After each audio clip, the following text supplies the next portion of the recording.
Hello everyone, it's been a while. I've had university deadlines this past month, and also I've been helping in a mad rush to get the family business back up and running again after lockdown.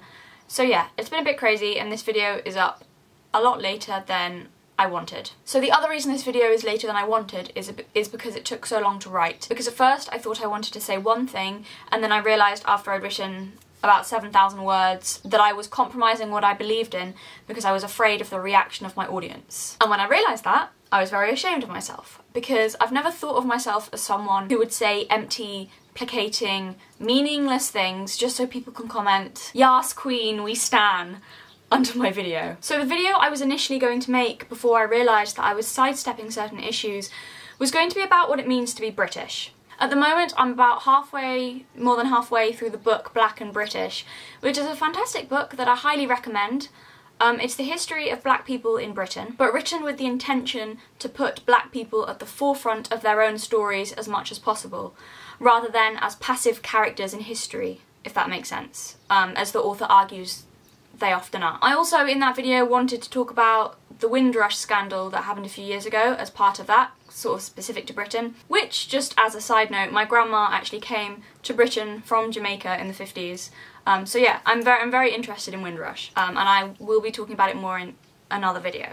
I do recommend this documentary, put it up here for anyone interested in hearing more about Windrush. Coincidentally by the same dude who wrote the book. Completely coincidentally, he's not sponsoring this video, I promise. However, I realised that these things I wanted to talk about the idea of Britishness and how black history fits into that, I realised that these things don't fit into this video. I do still want to talk about them, and I think it's important to talk about them, so I will be doing a follow-up video on what it means to be British, probably titled that, hopefully to be uploaded next week, as soon as possible, hopefully in the next few days after this video. If not, hopefully no more than a week, although touch wood, who knows, because life keeps just sort of hitting me in the face at the moment with stuff I don't expect. As is obvious, I'm coming at these topics very much from a British perspective, because America's cultural issues are quite literally foreign to me, and I think I have more to add coming from a British point of view.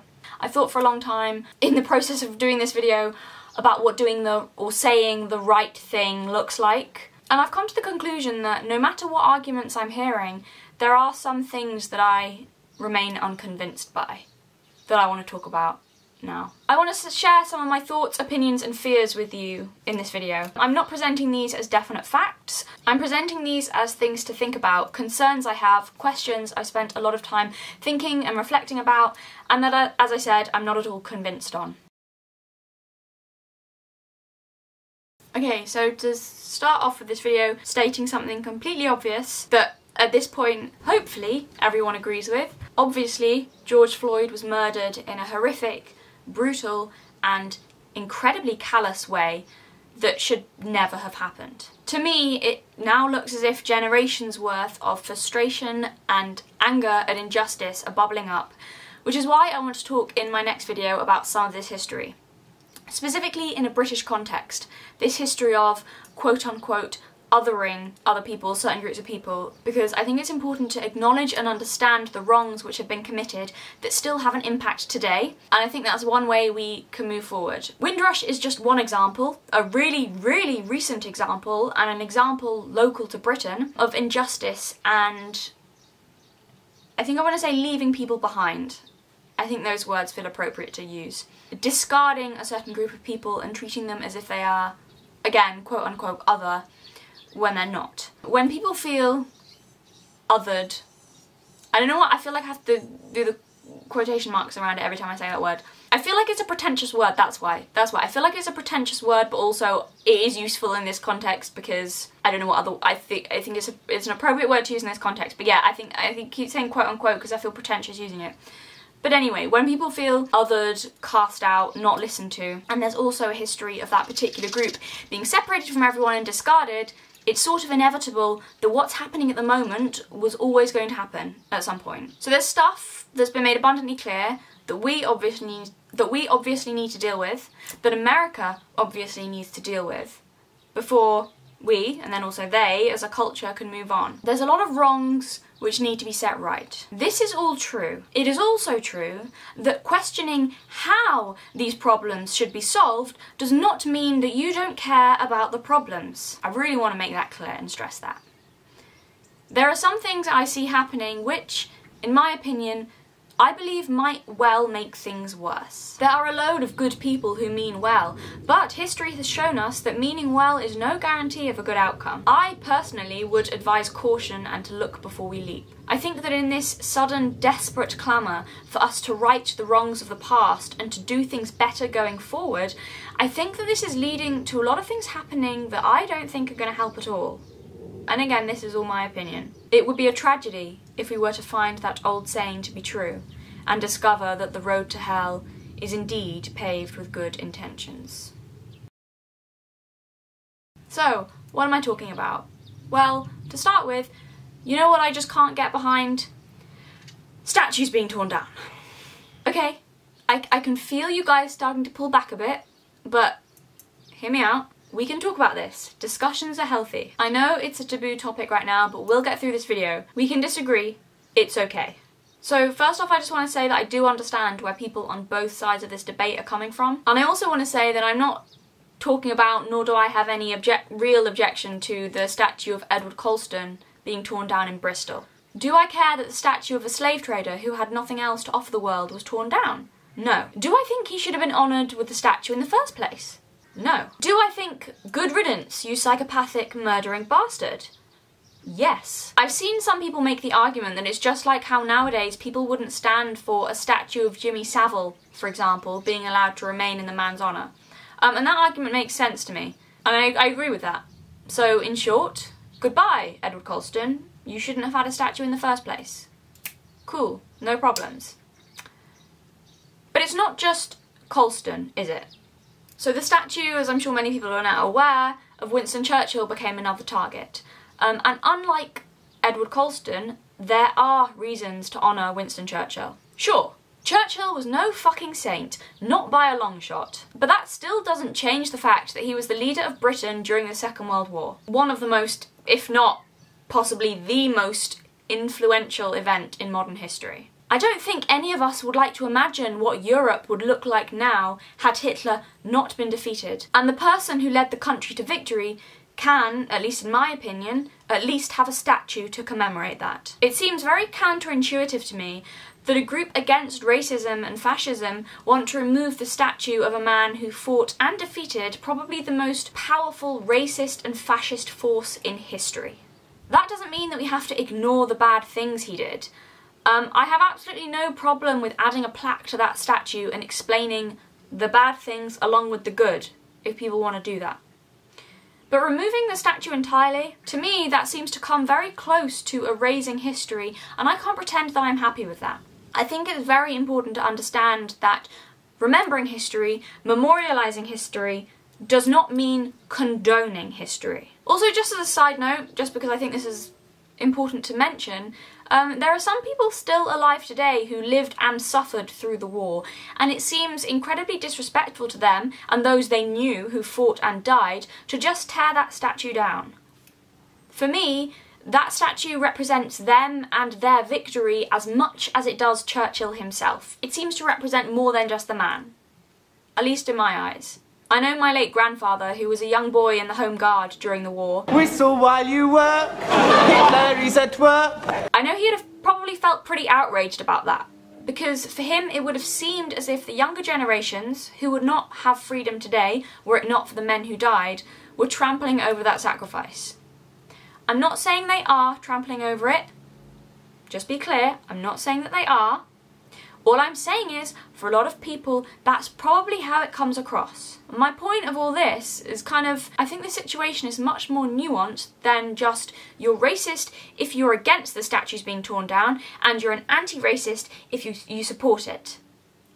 Yeah, nothing is as black and white as that, and I kind of wish we'd stop acting like it was, because I think that oversimplified mentality is doing way more harm than good and just removing all nuance from the conversation. And in my personal opinion, when nuance gets removed from conversations, that's where things start to get really bad and really ugly. What I will say before people start freaking out is that I've seen the argument that we all need to have open conversations and discussions about racism, about our history, and that a possible outcome to this might be communities all deciding and agreeing together, perhaps voting on it, to remove statues that they feel no longer represent their values. I think this could potentially be a good solution. But tearing statues down seemingly indiscriminately, there have been a lot of times in human history when people have torn down statues and it's almost never gone well. So yes, the current events are making me very uneasy. So my concern with this is, where does it stop? Seriously, because I haven't really seen anyone argue an end point, like anyone say this is where it stops. Maybe I just haven't seen that, but in the general discourse, yeah, where does it stop? What I have seen people argue is that the slippery slope argument isn't a valid one, but I strongly disagree with that. Once you start, then surely you've got to follow the argument to its logical conclusion, and I severely doubt that you will find a single historical figure, not even historical figure, a single figure, really, from anywhere in the world that we can't find reasons for why their statues and legacy should be removed. Probably not a single person. How about Shakespeare? I've seen plenty of people arguing that his work is racist, so seriously, why not get rid of him? And I would argue that it's kind of already going too far at the moment, with, I've heard in the States, people tearing down statues of abolitionists, which doesn't make a whole lot of sense to me. I just heard yesterday that the statue of Frederick Douglass was torn down in New York. I think it was New York. For those of you who don't know who Frederick Douglass is, Frederick Douglass was a black former slave who then became an abolitionist and social reformer. By all accounts, pretty phenomenal guy. And his statue's been torn down. Apparently no one has claimed responsibility for it yet. No one seems to know who tore down the statue, as of me filming this. But I just think that's the inevitable result of starting down the path of indiscriminately tearing statues down, whoever it happens to have actually done it. And I really don't understand that. It's a real tragedy that his statue came down. So it's sort of for those reasons that I'm wary about this pathway. Not so much where it is at the moment, although I wrote that bit before I heard about Frederick Douglass' statue being torn down, but as I say, more because I'm worried about where it could potentially lead if followed to its logical conclusion. Humanity is not perfect. Britain is not perfect, and honestly, if we only want to remember people who were, there'd be no one left to honour, and we would have no history left. I understand that what's happening now is coming from a good place, but the road to hell is paved with good intentions. I don't like this train of thought because I don't think it will end well. I can't see how it will end well. It's always been my opinion that we do better in the future by remembering our past and acknowledge nothing is so black and white as heroes and villains. I mean, some people are very clear, like Edward Colston, but most people aren't so obviously categorised. Some British heroes did commendable things while also holding horrific views, or perhaps even committing deplorable acts. But that doesn't mean their contributions should be scrubbed from history, because whether we like it or not, their contributions have formed our history and where we are today. I think we should remember them as they were, both the good and the bad, for neither one cancels out the other, I don't think. And we remember them for the purpose of making sure that we do better, that we remember our past and our heroes were not perfect. And if on some statues, as I said, that means putting up plaques which state the bad things as well as the good, then I am all for that, 100%. I would love a more honest remembering of history, for a public acknowledgement that some people we, quite literally, put on a pedestal also did things in their lives that we would condemn today. And I think also if we remove anyone who ever did anything bad, we're kind of in danger of forgetting that good people are capable of doing bad things, and I think it's very dangerous if we start to forget that little detail. But as I said, people, if local communities want to vote on certain statues that they think no longer represent their values, or the bad outweighs the good, I personally think that's a good solution. Holding historical figures to modern standards of morality makes no sense to me, and I think actually that we're very arrogant in how we look back on them, probably forgetting that future generations might well condemn us in the same way for new laws of morality that we, from this point of view, wouldn't understand. And I think if we don't want to be condemned by the future, I think forgetting that makes us very arrogant in how we're looking back on the past, not realising that in some ways, some morality, we might well be in the same position from the eyes of future generations. Like, one example off the top of my head, this is a bit of a tangent now, but the whole veganism thing, which, who knows what the standards of morality in the future are going to be. But for example, if veganism does become a worldwide phenomenon, let's say 50 years time, 100 years time, everyone's vegan, they're going to look back on us with horror and, oh my god, how could you evil. I think there's even a spoof documentary about that, or like a short film where they did an imagined world where that was the case. I don't know, it's a bit of a tangent, but it's something to think about. Because, as I was saying, back to my point, I think we're arrogant in how we look back on the past. Because most people alive today, if you'd been living back then, most of you would have held those same attitudes, and I don't care how enlightened or special you think you are. Hey, maybe you would have been one of the good ones, one of the ones ahead of your time, you know, a pioneer of new ideas, in which case, good for you, that is fantastic. But probably, statistically, not. You're condemning those in the past from the incredibly, I think, self-righteous position of never having your values tested, of never truly knowing if you would have done anything differently had you been alive at that time. I think it's incredibly important to remember the atrocious actions in history just as much as the good actions, so that we as a human race always remember the human capacity for evil and how easily we've been able to justify it throughout time, because we have. Let it serve as a warning, so we make sure those mistakes are not repeated again. Let's not scrub the past of all wrongdoing and forget everyone who ever did a bad thing, because if we do that, then we're in danger of forgetting about the bad things and the people responsible for them.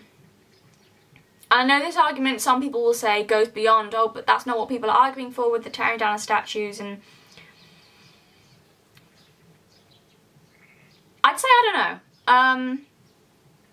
Perhaps not, and that's fantastic if not, but the way things are going, I think that that's a possibility for where it could go. I'm not saying this is absolutely going to happen, but I will be worried if things seem to be going down that route.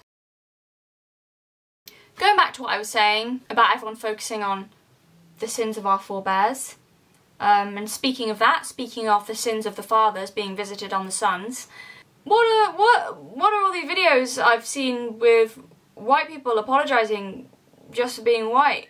Huh?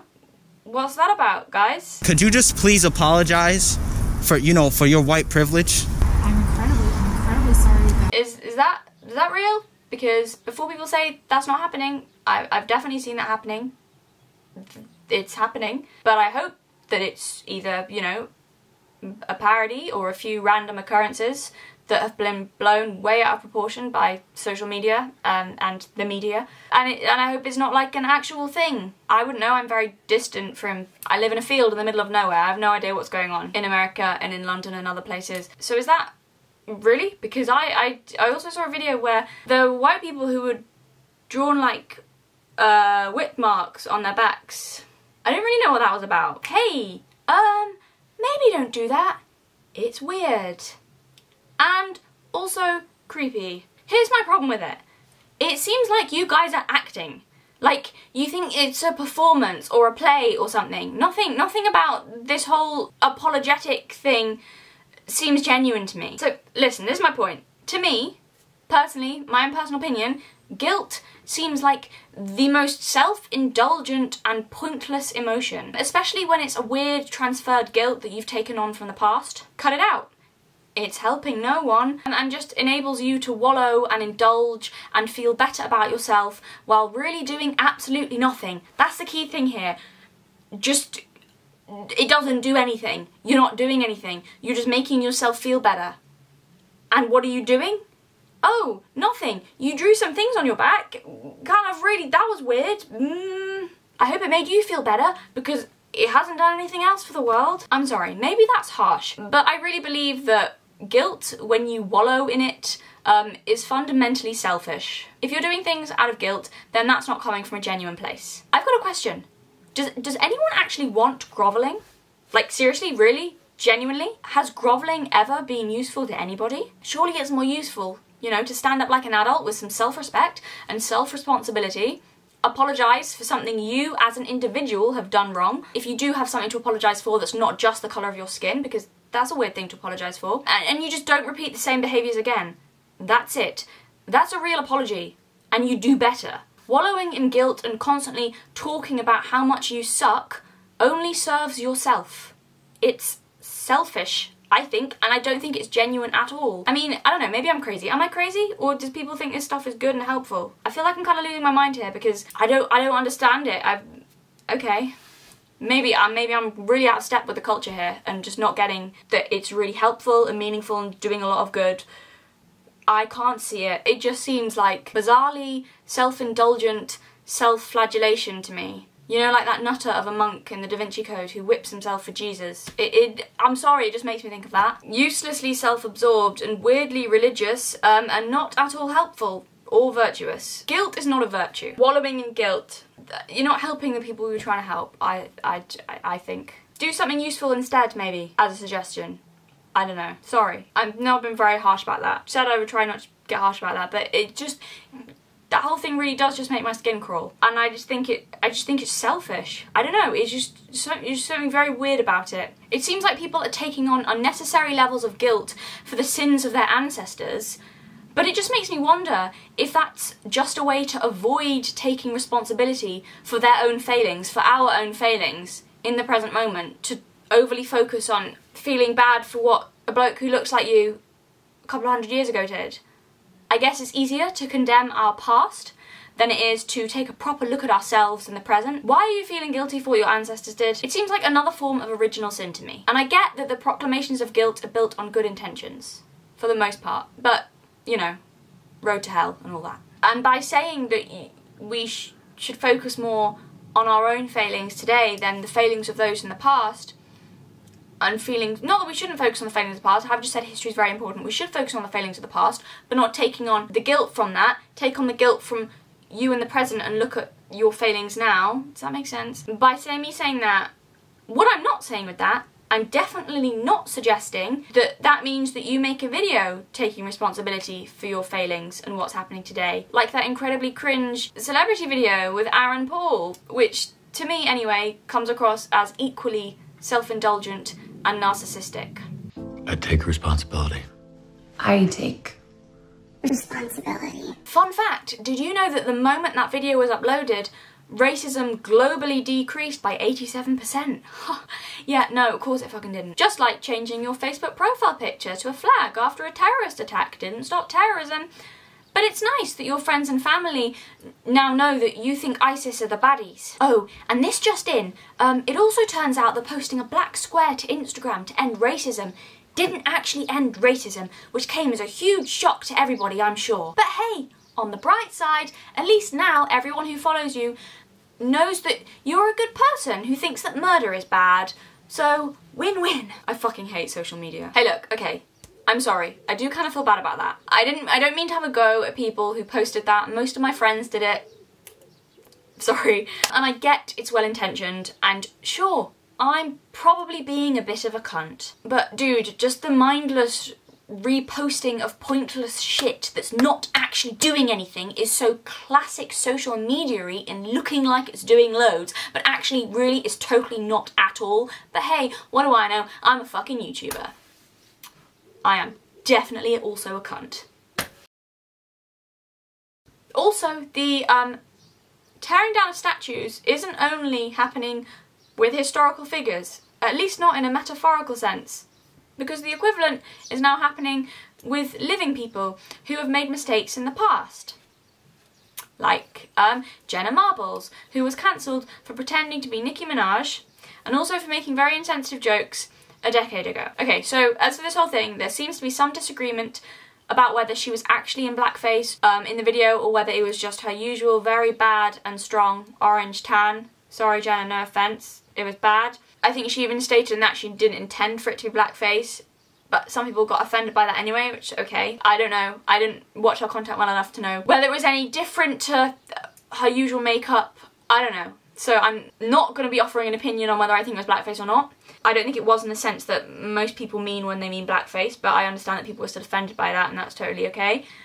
But either way, whether it was or not, people didn't like it, and now she's over. So, I know a lot of people are saying that she cancelled herself and that no one drove her away from YouTube. It's partly true, but But I don't think it's entirely true, and I think it's been a bit disingenuous. Let's not pretend that the whole culture of people frequently being cancelled for old tweets and dumb takes and stupid shit that they did years ago didn't have something to do with her decision. So I've never been like a massive die-hard fan of Jenna Marbles. Like, she's fine, I just never really watched her content. It's just not for me. But I did like some of her old stuff back in the day when I was a sort of a kid, when I was in my younger years. And she always seemed pretty genuine and inoffensive generally. She also apologised in her video where she said she was leaving YouTube for, you know, making videos years ago about stuff girls do and stuff guys do. Apologised for promoting harmful ideas about gender, because apparently, and this I find baffling to be honest with you, some people were offended by that. Jesus, come and fucking save us, Christ. Really? That needs an apology? Really, guys? I don't think I'm being harsh here with that. Dudes, to be fair, maybe there was some really offensive content in there that I just can't remember. I haven't seen them in years, and I know she privated them. I remember loving them at the time though, sort of when I was a kid. I don't know how old I was, when I was younger. I loved those videos. I remember she just used to do silly, like, relatable videos, like how girls pack versus how guys pack.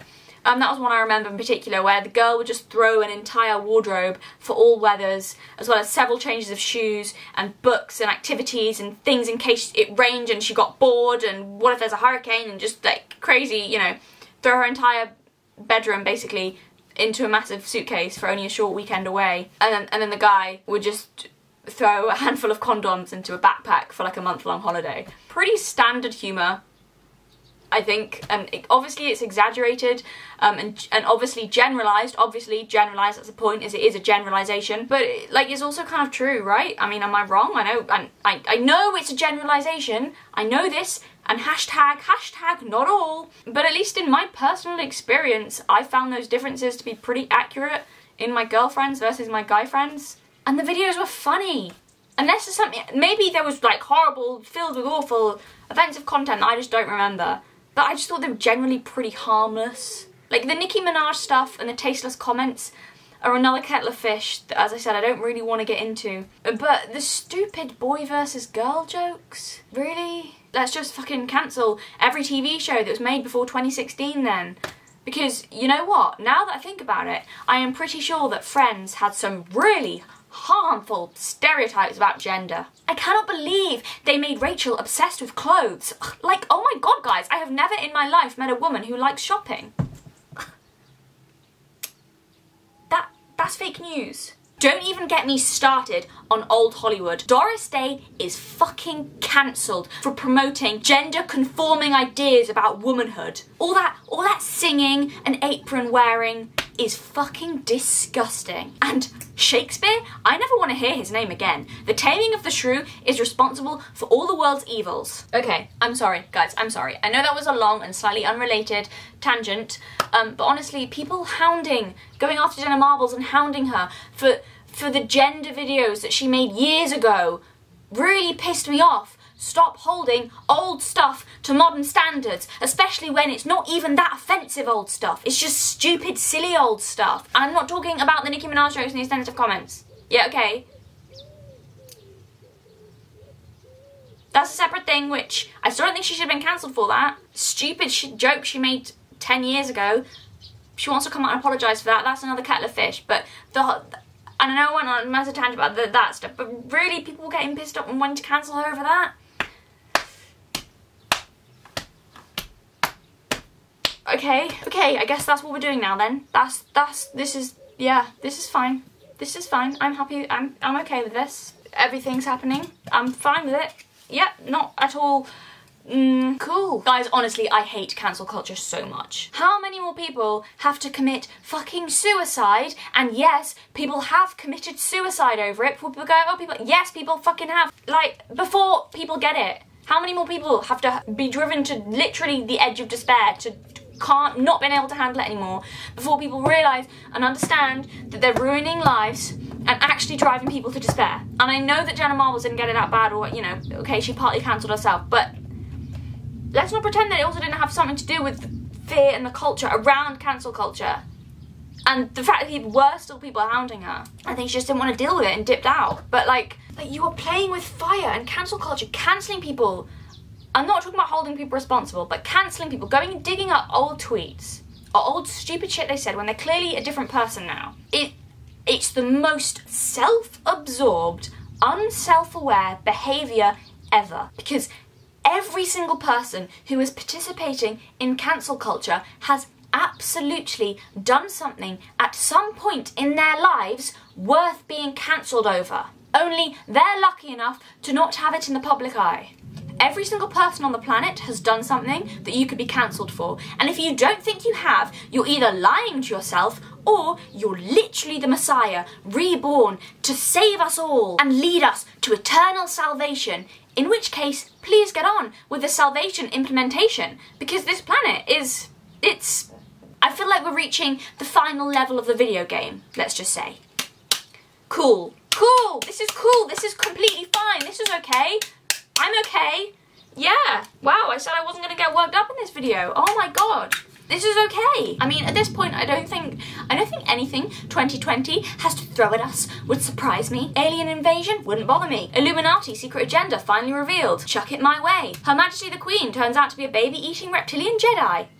Not surprised, just disappointed. Back to my point. I want you all to think of the worst thing that you have ever done in your life. The absolute worst thing. Something that still makes you feel sick with shame and remorse whenever you think about it. And now think of the worst, shittiest thing that you've ever said, if you can even remember. And now I want you to imagine that really shameful, awful, shitty thing that you did or said out in the public eye for everyone to comment on and drag you for. Maybe it's not even the worst thing you ever did, but some really stupid, dumb joke you made or dumb comment. Okay, I'm not a Christian, but seriously, that freaking Bible quote about, what is it, taking out the log in your own eye before criticising the speck in your neighbour's eye, whatever the phrasing is, that pretty Luke 24:7. Okay, no it's not. That's that Bible verse though, you know, about addressing yourself, basically the meaning before criticising your neighbour, seems appropriate in this instance. What happened to forgiveness and compassion, empathy and understanding? We're all human beings. We all fuck up. So if there's one thing we should have understanding for, it's each other's mistakes, surely. Yet often we are so quick to judge, and I include myself in this. I too am often a judgmental piece of shit. But not to the extent, like, come on, this going after and relentlessly hounding people. Just hounding people for stuff. Years ago stuff, just constant, dude. Like, that's not, like, I'm sorry. That is not holding people accountable. No, I don't buy it. I don't believe it. It's not. It's just not. It's a modern day witch hunt, and it's so nasty. It's like the fucking Spanish Inquisition. Like, cancel culture, and I'm not talking about genuinely, like, criticising people. That's fine. When people genuinely do something that's recent or, you know, something that's like, okay, this is something that needs to be addressed. We want you to address this. Criticising someone in the public eye, that's fine. That's different. That, in my opinion, is not cancel culture, though. Cancel culture is some of the nastiest shit I've ever seen. Seriously. Even after her apology, I'm talking about Jenna Marbles here. Even after her apology, I saw some people on Twitter just spewing stuff about how it doesn't matter how long ago it was. It doesn't matter that it was a decade ago. It doesn't matter that she apologised or didn't mean to be offensive in the first place. None of that matters, because what she did was unforgivable, and there can be no returning from it, no matter what she does. Really? Really? Is that where we are now? I'm a big believer in redemption and forgiveness, and I think even people who've gone to prison, who've done horrible stuff, who've gone to prison, done their time, I'm a believer that people can be redeemed. And I think that there's some of the most beautiful stories when someone who started off on a dark path or did something horrible and repents, I don't like, I'm using Christian terminology, I know, I'm sorry, but, you know, repents for it or, you know, makes up for it, does their time, does whatever, and is changed. I think that's inspiring and remarkable. And what is this that we just cut? Nope, that's not allowed anymore. That's it. You're done, mate. You're like, and it's not even that. I'm not even talking about people who've done really like bad shit and gone to prison. This is like people who said something stupid. Who hasn't said something stupid? Is this where we are as a society? That you fuck up in your youth and make some tasteless jokes, and that's it. You're damned forever, and there's nothing you can do about it. Seriously? I mean, it's like all the shit bits of Catholicism without any of the perks like forgiveness and redemption. Burn in hell, I guess. Turns out the road is paved with condemnation, original sin, and eternal guilt. Actually, just like Catholicism then. Okay, I'm sure there are some people, a lot of people participating in cancel culture, probably most people, who are, again, as I said, well-meaning and with good intentions. But overall, the general vibe of it in some people, it's like people are just out for blood, you know? And I hate it. I mean, I don't want to quote Shakespeare. Okay, who am I kidding? I always want to quote Shakespeare. But he said it best. I'm just going to read this because I really love this passage. The quality of mercy is not strained. It droppeth as the gentle rain from heaven upon the place beneath. It is twice blessed. It blesseth him that gives and him that takes. 'Tis mightiest in the mightiest. It becomes the throned monarch better than his crown. And I believe that. I love that passage. Like, forgiveness heals the soul, man. Not just for the person being forgiven, but for the person doing the forgiving.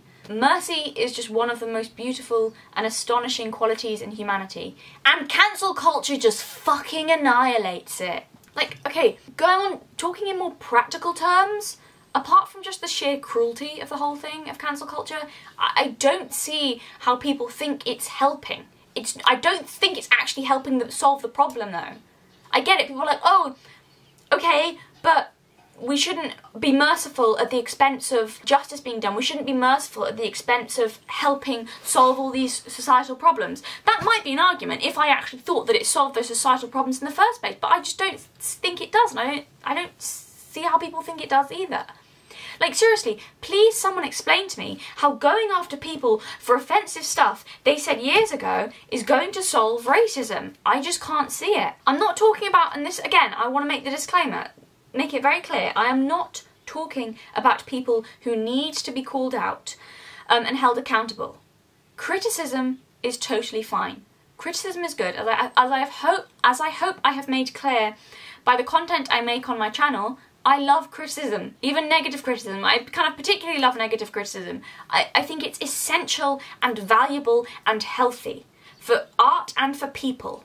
It's great. Criticism, fine. Go for it. Lots of people should be criticised and held accountable. But pulling up shit someone said or did years ago, like, and never allowing them to move on from that, like, never allowing them to... That's it. Like, there's a difference between doing and saying shitty things in the present moment and consistently, and just fucking up once, or doing something shitty years ago. And the cancel culture does not recognise that difference. It doesn't make those distinctions. And I think it's important that we do recognise that difference. Surely cancelling people is just going to make all of these problems worse. Seriously, my genuine kind of view on this, from how I see everything turning out, surely it's just going to make these problems worse. If genuine racists, I'm talking about genuine racists here, or people who have done really shitty things in their past, if they know that there can be no forgiveness, no changing their ways, I just think less people are going to do it. And my worry is it could actually make people more extreme. I just think less people are going to be honest about their own biases and prejudices and wrongdoings if they think it means that they are going to be eternally ostracised. I don't know. Maybe it's naive of me, but I always thought it was astonishing that someone like Daryl Davis could literally convert white supremacists out of white supremacy just by having conversations with them, honest conversations with them. And just by him doing that, just talking to them, they realised how fucking wrong they were. And somehow I don't think he would have been half as effective if he just tried to cancel them. And no, that doesn't mean I'm now suggesting that we have Hug a White Supremacist Day or something, or that people should no longer be held accountable for their actions, because they should, as I've said several times. But firstly, Jenna Marbles is not a white supremacist. And secondly, I think that people should be held accountable in order to set right the wrong that they did, to make society better, and not just because people want to see them punished. I think that's possibly where the distinction comes in between it being a valuable thing to criticise someone and just being cancel culture. I think punishment for the sake of it, with no other motive, doesn't achieve anything. Or rather, the only thing it achieves is more suffering. I just can't overstate the power I believe compassion, understanding, honesty and forgiveness can have. And not only do I think it's an effective way, But I think it's the only way that we can all move forward as a society and reach true equality, fairness, justice and harmony without killing each other. Because human beings are really fucking good at killing each other, as I think we've proven many times. But we can also be really good at standing up for each other, caring for each other, and understanding each other. Just to make it clear though, just because I know people are going to say this, please don't misinterpret me. Being forgiving and compassionate doesn't mean that you don't draw boundaries and stand up for yourself, because you should. But that's not what cancel culture is. I don't think. In my opinion, I don't think. And now, I just kind of got to say this. This isn't so, well, I was going to say this isn't so much harmful, this is more stupid. But I also do think it's kind of harmful as well, actually, when you kind of get down to it. But this is, again, I just heard the other day, apparently now words are being cancelled. Words that we previously thought were pretty innocuous and didn't really have any like loaded meanings behind or anything. But now apparently now it's racist and sexist to say master bedroom.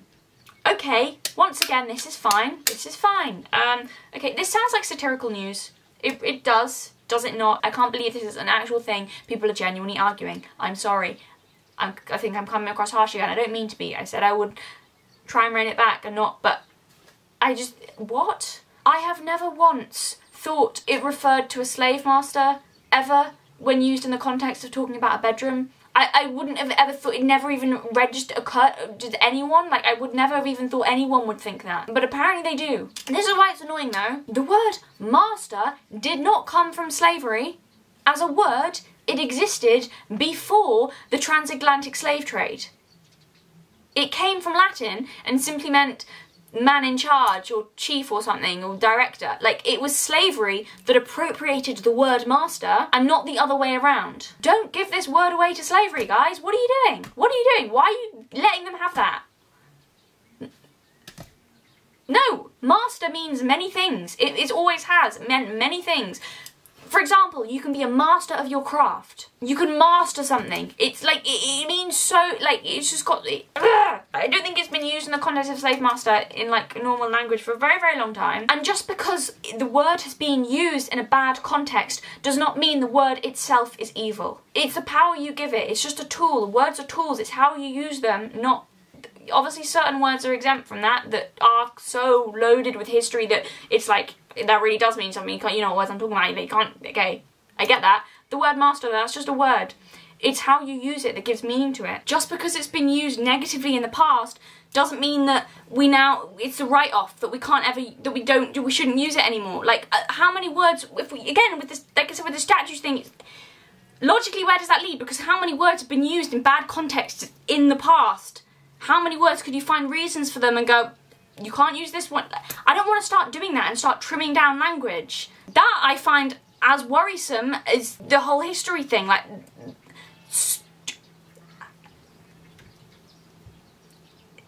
it worries me when language and words are now starting to be removed and you can't use, like, because you can argue that for so many words.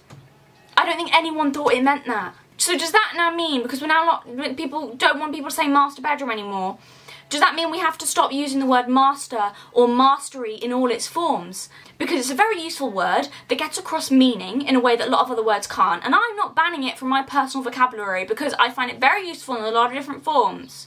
It is simply a word with no inherent power or meaning. Well, obviously the meaning just master, but other than the context in which it is used, it's how you apply it. Like, I'm sorry, I don't agree with that. I don't agree with that. Stop cancelling perfectly normal words that no one thought were racist and linking them really tenuously to being racist, to racism. The word master existed before the transatlantic slave trade, before it did not start in the context of meaning slave master. I understand that how it was used and appropriated, very horrible, very bloody history. That's not how it started, and I don't think we should just give the word away to them just because it was used meaning as that for what, because it didn't, while it was also used in that context, it still had the other meanings alongside that.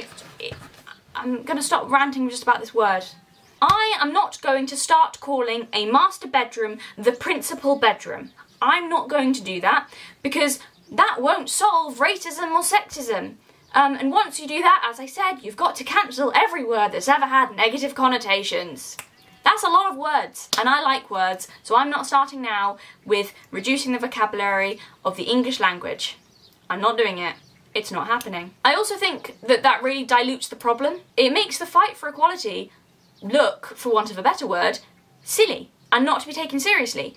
When of course it should be taken seriously. It should be. But I think doing stuff like that dilutes it and just makes it come across as, what are you doing?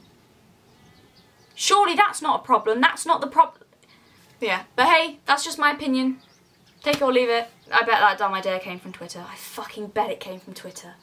Fucking just, oh, I honestly might just delete Twitter after this. I hate it. I never use it and it's just a vile cesspool of pointlessness. I think I regret it I barely ever log on. When I do log on, I just instant regret.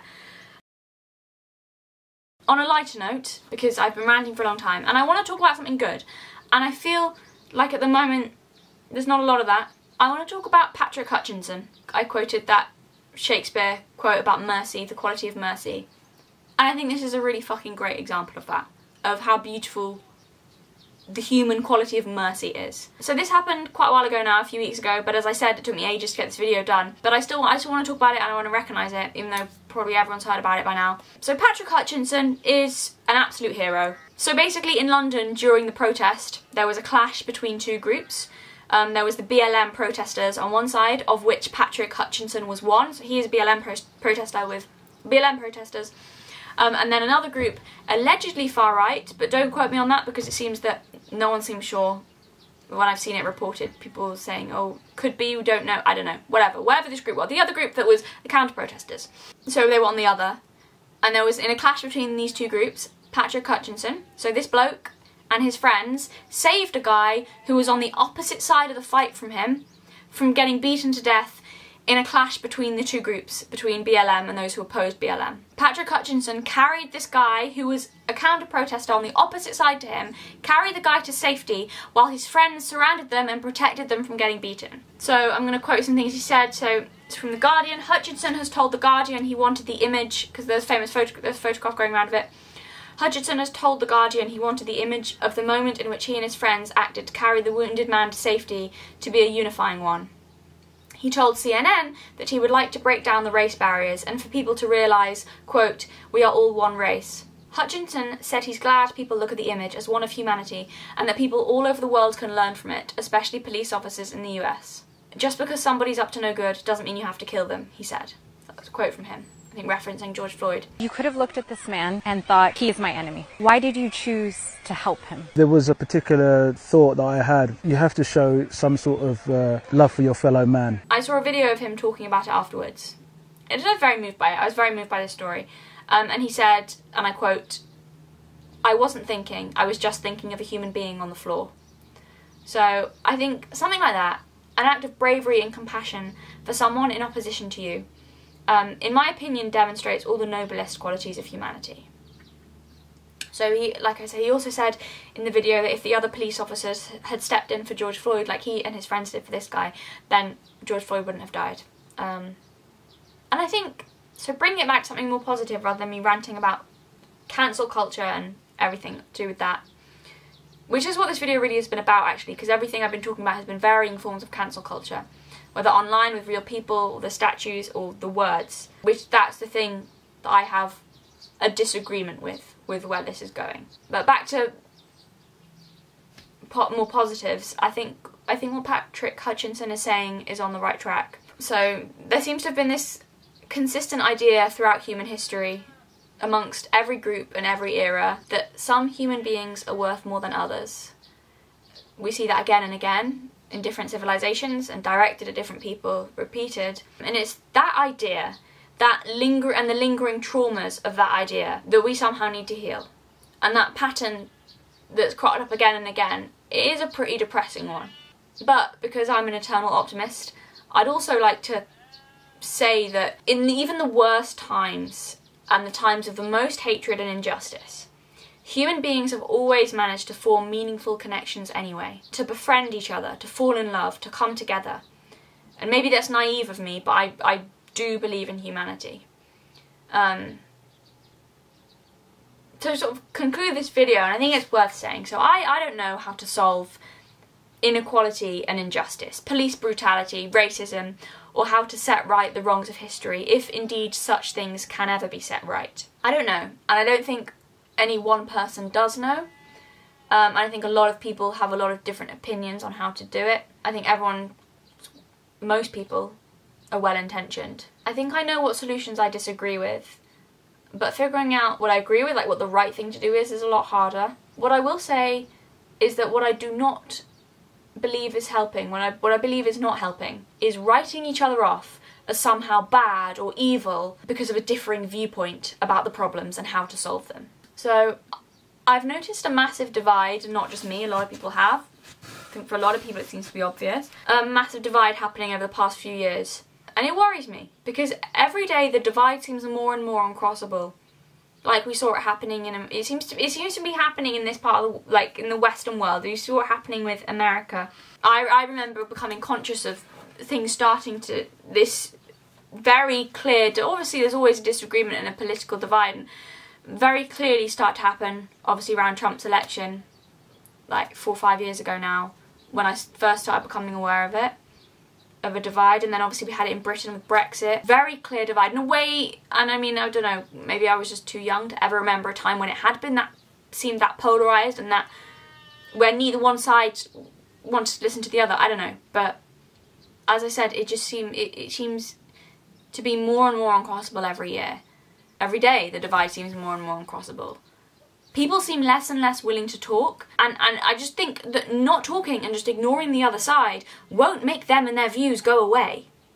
Saying that people are cancelled, that's not actually solving anything, I don't think. And just deciding that you want to banish them and not associate with them, that doesn't make things better. They still exist. They still believe what they believe. And if people refuse to talk, then we're screwed.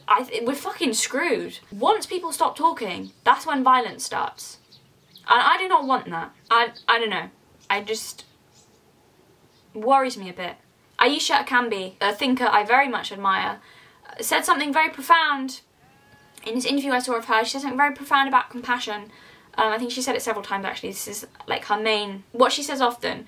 She talks a lot about compassion. She says something very profound about compassion, about not always prescribing ill intent to everyone we disagree with. That just because we disagree with them doesn't necessarily mean that they want to cause harm or that they're bad. Or that is her argument, and I agree with her. I think that's the way to destruction and ruin. I really do.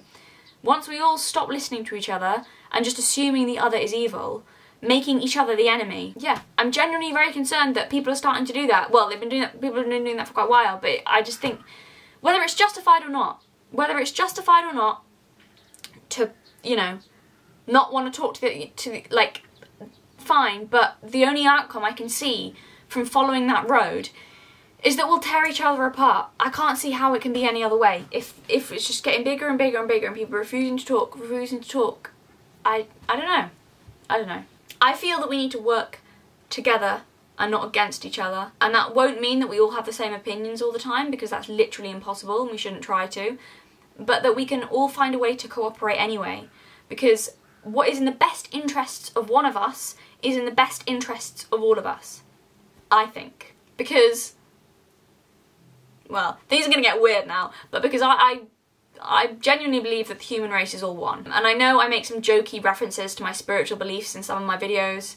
I don't really talk about my personal beliefs much, because firstly they're personal, but also because, you know, my beliefs are kind of irrelevant to what I talk about a lot of the time, and to each their own, and I don't want to make people feel like I'm ramming my hippie weirdness down their throats.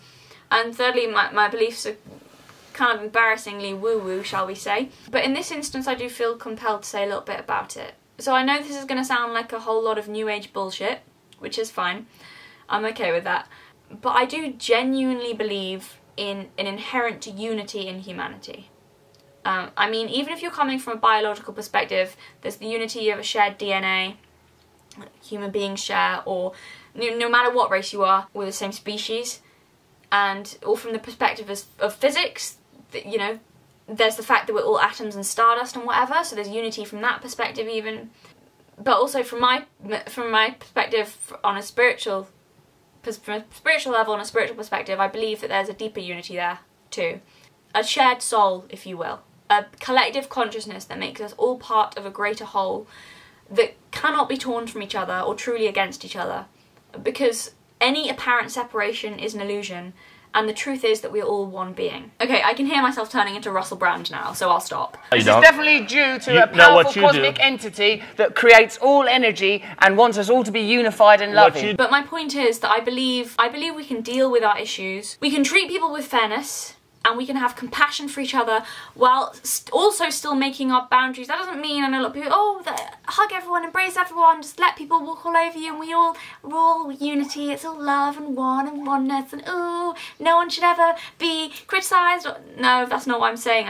I believe that on a deeper spiritual level, but that also doesn't mean, you know, I think compassion is important and forgiveness, and so is still making our boundaries very clear and standing up for ourselves and each other against injustice. A hurt to any part of humanity is a hurt to all humanity. And I know I said this exact line as a joke in my last video about Pocahontas, but I genuinely believe, like, we really are one human family, dysfunctional though we might be. And I'm going to here sort of finish, I'm going to quote Frederick Douglass, an escaped slave and abolitionist, whose statue, as I mentioned earlier, was torn down. And he said a similar sentiment better than I ever could. So he said, quote, "Humanity is an indivisible brotherhood, and when any part of that brotherhood is trampled into dust, all should spring at once to the rescue and for their instant deliverance." So yeah, thank you guys for watching. Those are just some of my thoughts on what I see going on in the world. I'm sorry if I got kind of riled up and worked up during some of that. I don't think it's useful to get angry at the moment. I don't want to get angry. I kind of want to stay fairly calm, because as I said, there's a lot of conflict and I don't want to add to that. Because I think we need more listening. I don't know. Anyway, I'm going to finish now. As I said, there'll be a video up in the next few days talking about what it means to be British. As I said way at the beginning of this video, and the idea of Britishness and the idea of othering other people and something of that. Not a massive video about it, but something of that. And why I think a lot of this stuff is happening now, because obviously there are a lot of reasons why people are really angry and hurt and why this stuff is happening. To finish, I mean, it's always a bit of an odd relationship between a content creator and the audience, and I've never really liked the whole YouTuber thing of, you know, love you guys, because how can, no offense, how can I love you? I don't know you. How can you love people you don't know? It seems really fake, and it annoys me. It annoys me when I hear YouTubers doing that. So sure, I don't know you, and I don't care about you on a personal level, but as fellow members of the same human family, I do care. I truly hope you're all well. There's a lot happening in the world right now. A lot of people are afraid and angry. A lot of people are suffering, some more than others. I'm very lucky because I live in a tiny rural area. Like I said, you can even hear the sheep. I don't know if you can hear the sheep. There's sheep right there staring into my bedroom. I live in a field in the middle of nowhere.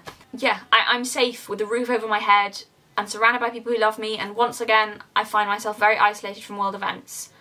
So, that was a little tangent that was kind of relevant, sorry, but to finish, what I wanted to say was, God bless you guys.